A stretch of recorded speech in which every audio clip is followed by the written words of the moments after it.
বেটু, কি করেছিস বিছানাটাকে? সমস্ত তোমার খেলনা রাখার ব্যাগটা পাপা নিয়ে চলে গেছে।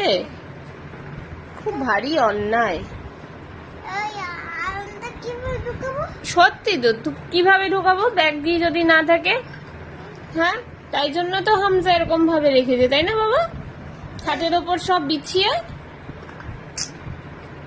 পাপাকে ফোন করে বলো, পাপাকে ফোন করে বলো বেটু, পাপাকে ফোন করে বলো যে আমার ব্যাগটা দিয়ে যাও। কি করছো তুমি? কি করছো এটা?